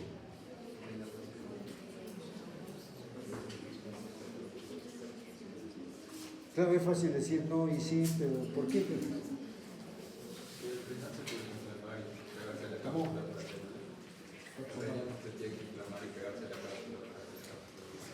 No, pero ureter, sí, doctor. Suele deberse porque el nivel en realidad debe ser el ureter al tratar de vencer un obstáculo, necesita distenderse y eso da dolor al cuerpo. ¿Pero qué? ¿El ureter ese que ve con el cuerpo? Bueno, los pechices en la parte, la obstrucción de los mismos de pechices, ¿pero qué lo que ve? ¿El ureter? No duele. Puede doler, no digo que no, pero no para todo. Pero ¿quién produce el cólico? El ureter. ¿Qué hace el ureter? Por eso es una tripita que ustedes le dan importancia ni nada, entonces sin embargo tiene mucha acción. Si es tu ureter, que es el que me conduce la orina, lo estudio, se me va a llenar la orina y ¿dónde ves orina reprimida? ¿Ah? Ahí no he dicho nada. Claro, cuando distiendo la cápsula, eso es lo que veo. Ahora, el riñón dolería solo, no duele. La cápsula es la única que duele. Es igual, si yo te doy una patada en la canilla, ¿qué te duele? El hueso. ¿Qué entonces te daría?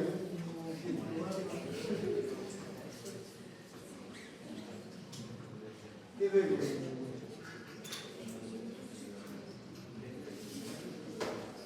El periósteo está lleno de nervios. Yo te quito el periósteo, tu hueso no va a doler, así lo haga tiras. Si yo te saco la cápsula renal, no duele nada, así lo haga tiras el parénquima renal. Lo que duele es la cápsula, se ha distendido por las orinas que se han retenido. Es sencillo. Entonces, ¿cómo define el cólico? Dolor abdominal agudo intermitente, porque no es permanente, tiene que ser esa calificación, intermitente. ¿Correcto? Que se produce por obstrucción de una víscera hueca, en este caso, el ureter. Ya está. Esa era la definición que estaba pidiendo. pero como no hay estudio y no hay en el mataborro, no pueden saber nada, porque el mataborro le saca todo esto. Bueno, sigamos. Entonces, este tratamiento de cólico nefrítico van a tratar de modificar el dolor, especialmente con aires. Puede ser por vía intravenosa, que es más rápido por supuesto, pero también más peligroso. Puede ser intramuscular, por ejemplo con el ketorolaco, que puede durar 12 horas. Puede ser oral o rectal, porque también hay por... ¿Qué llamamos sobre poner por recto?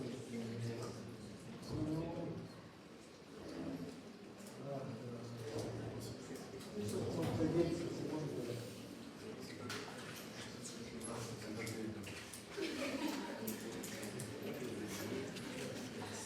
entonces esto va a hacer que el efecto sea más rápido. Los opioides no se utilizan completamente, no me gusta utilizarlos. Morfina, eso medio peor todavía. Entonces, ¿qué es lo que yo hago? Y he manejado pacientes hasta me he cansado, más de 24.000 en esa maquinita, no es la que tenemos ahora, mucho mejor que tenemos. Hombres y mujeres de todo el Perú, secretarios llegaban de todo el Perú. No hablan nada de antiespasmódicos, yo lo que empiezo con antiespasmódicos y analgésico.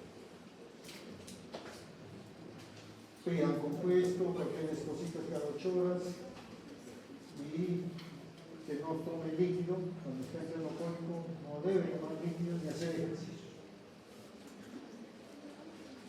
Si no pasa, le tiene que poner un ketorolaco, que tiene acción de 12 horas, puede ser un intramuscular.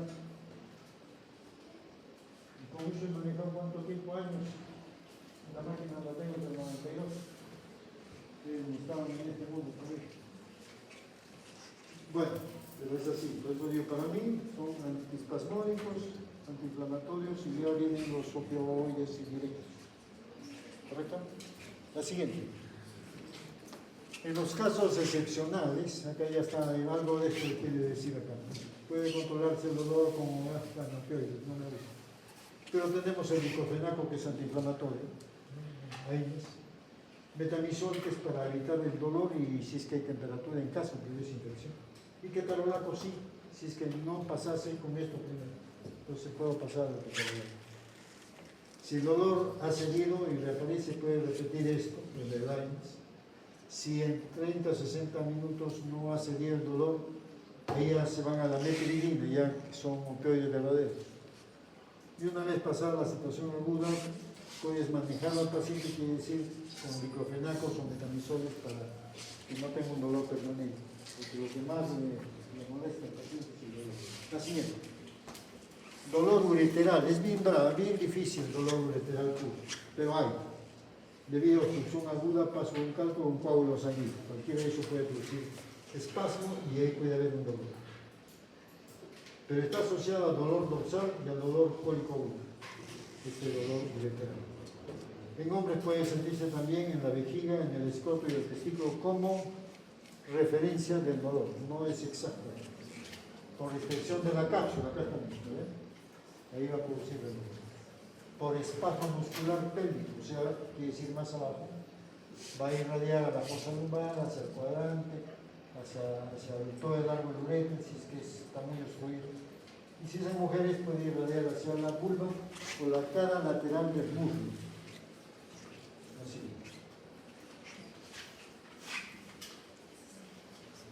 Si el cálculo está en el uréter superior, este dolor que se irradia puede llegar al testículo y se comparte la inervación del riñón de T11 a T12. Si está en el uréter medio, puede ser hacia el lado derecho.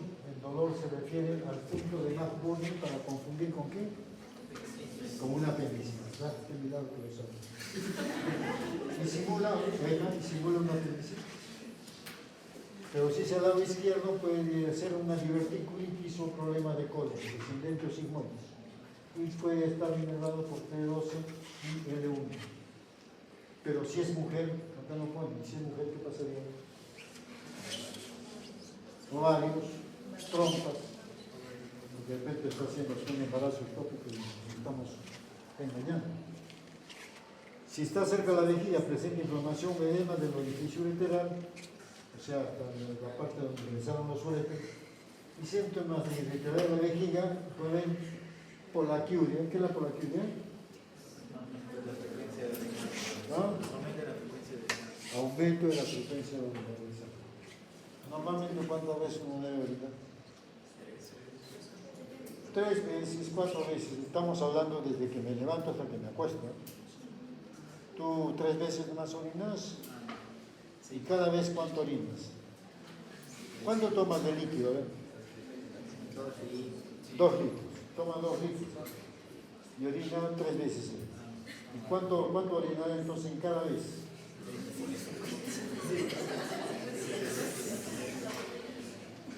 ¿No? ¿A quién le preguntamos? ¿A tu papá, a tu mamá? No creo. Tienes que saber. Cuando tú le preguntas al paciente cuántos toma usted de líquido y cuánto orina, tiene que haber una congruencia en eso. Si son 2 litros en 3 veces, dividido en 3, ¿cuánto es cada vez? 6, ¿no? 700 más o menos. Si es así, ¿está bien tu vejiga? No está bien, porque hemos quedado que la vejiga está entre 350 y 500. Tú ya tienes 700 por cada vez. Ni matemáticas, ¿eh? Lo siguiente, vamos a ver.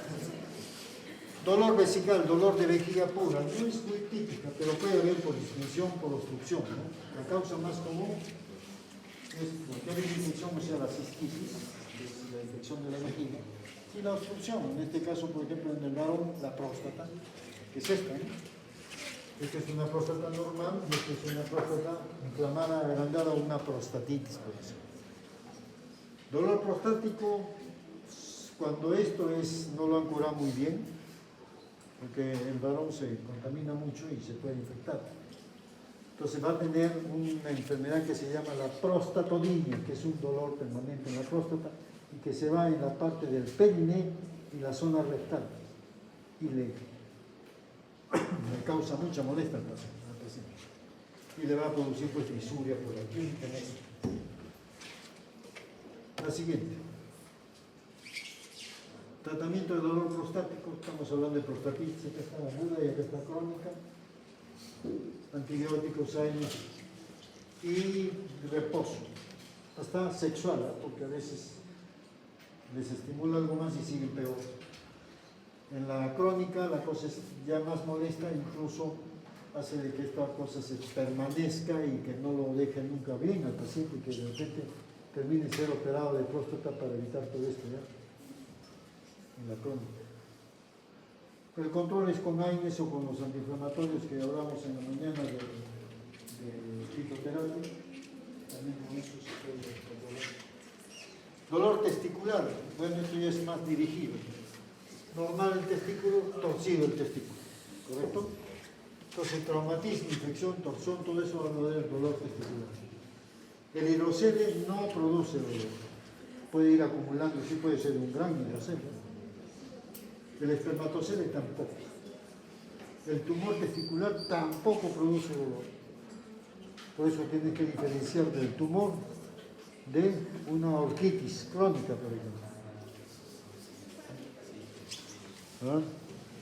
Y el varicocele sí para producir dolor, no es un dolor sordo, de pesadez, porque hay algo ahí que está llenando. Y si hace ejercicios, peor. Entonces ninguno que quiere ser cachaco lo van a aceptar con varicocele, porque el cachaco aparte de eso utiliza arneses y le va a molestar, no va a poder utilizarlo. Y el síntoma de la hernia inguinal indirecta es un dolor testicular referido, pero cuando hay hernia inguino-escrotal es diferente. Es igual la hernia escrotal que la indirecta.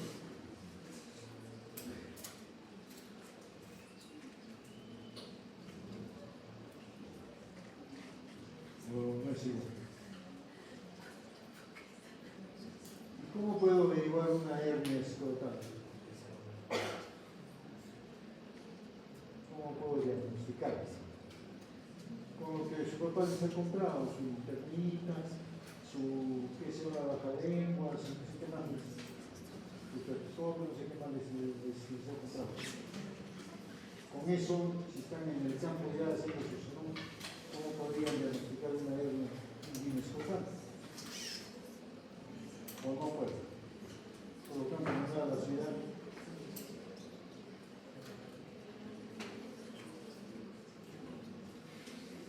Nada. Sí, que tener un poquito de imaginación. La doctora del mundo sabrá. Creo que era líquido. ¿Ah? Ahora es líquido. Líquido es hidrocel, estoy hablando de hernia. Indígena escrotal. El hidrocel, como dice ahí, no produce nada, no me molesta. Bueno, es una presión completa. Incluso había un profesor acá, un matemático, que andaba con su periódico acá, porque se le salía el testículo. Y para que nadie lo vea, andaba con su periódico. Y era ya conocido como Martínez.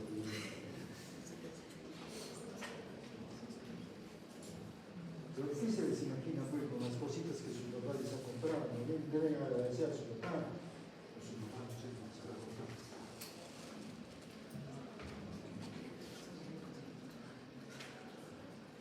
No hay forma. La doctora mueva las semanas un poquito más. Pasa de conocer a ver.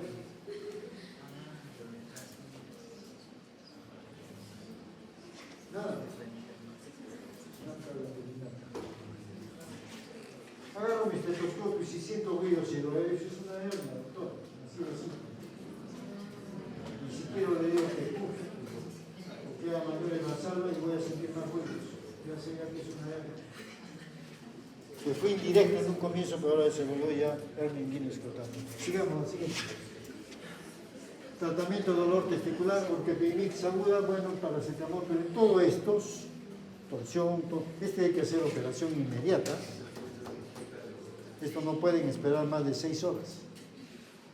Donde estén, si están en el campo, lo que tienen que hacer es derivarlo de inmediato a un centro quirúrgico. Porque si no le van a cargar a ustedes el muertito y vamos a ver qué pasa. Pero acá, la epidemitis aguda, esto es paracetamol y reposo absoluto, en cama. Máximo se levantará pues para almorzar, comer o ir al baño, nada más. En torsión testicular sí hay que poner acá ya, se puede poner hasta la distorsión manual, aunque me están ganando. Sí. ¿Aló? ¿Aló? Sí. Todavía estoy terminando de todo. No.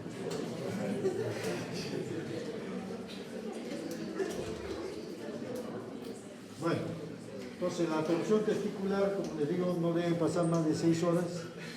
Habrá que tratar de estorcerlo con un poco de, ¿qué se llama?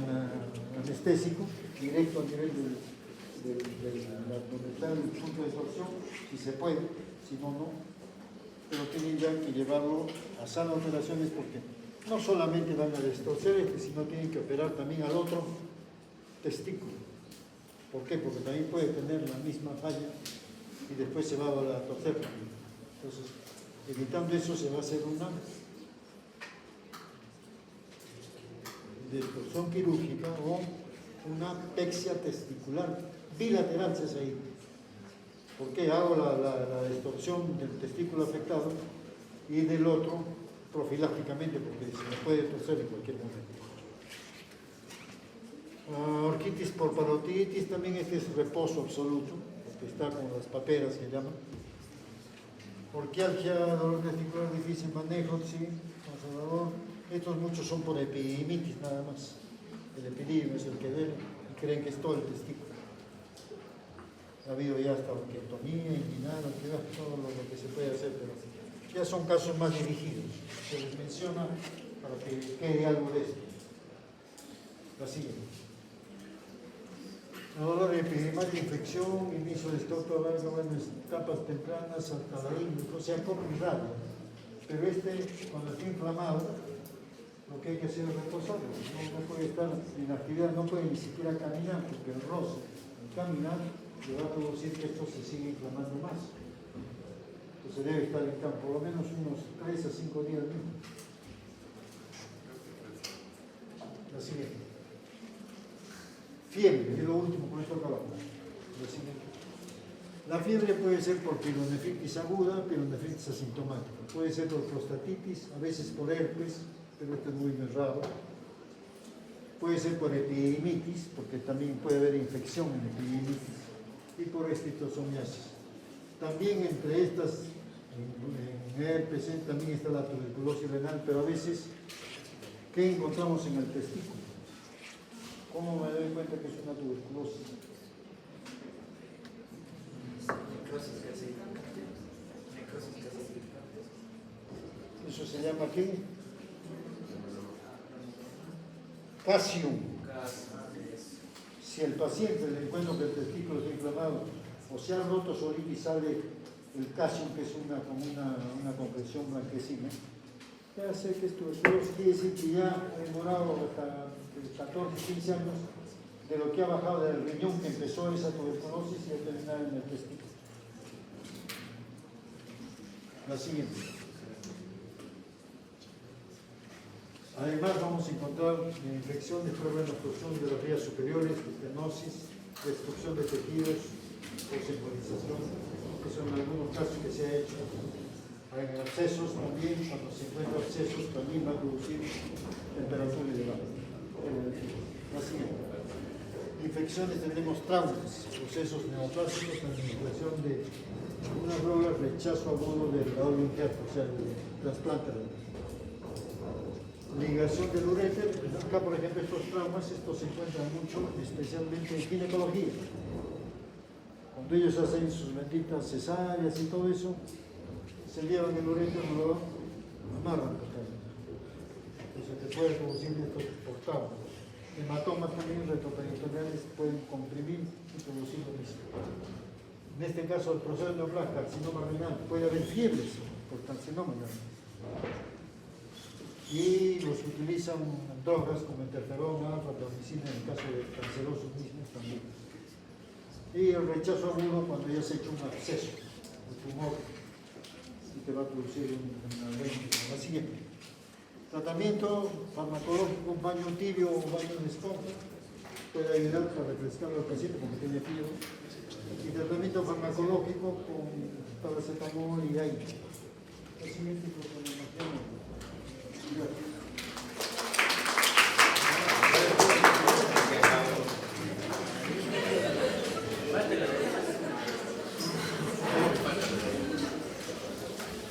verdad que al final de todo lo que he peleado me han estimulado, no sé. Pero sigamos. Bueno, nada.